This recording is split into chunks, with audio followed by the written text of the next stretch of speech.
Welcome back. Let's look at the last major component in Kafka, the consumer.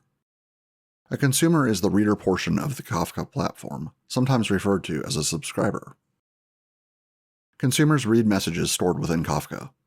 We will cover how this works later, but the goal is to ensure that data stored in Kafka can be read whenever needed. There can be many consumers communicating with a Kafka system at a time.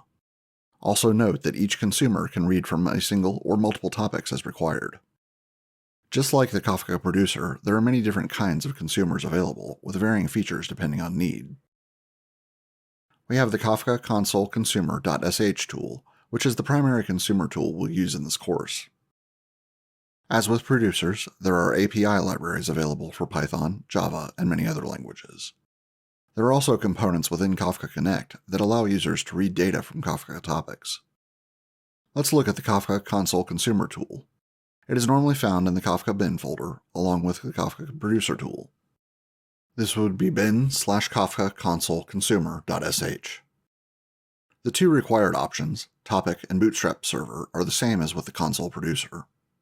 You can also use Ctrl+C to exit interactive mode in the consumer.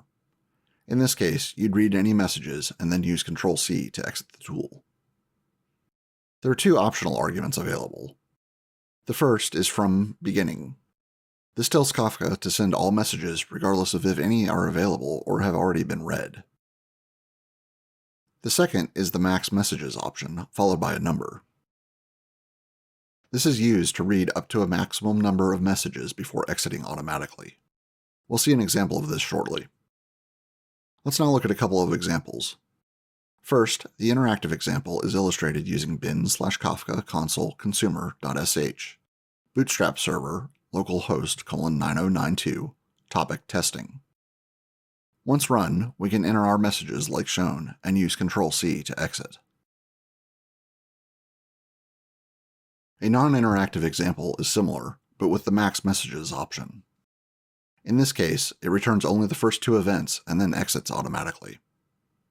Note, if there are not enough messages in the topic to satisfy the max messages requirement, it will wait to exit until it receives X number of messages.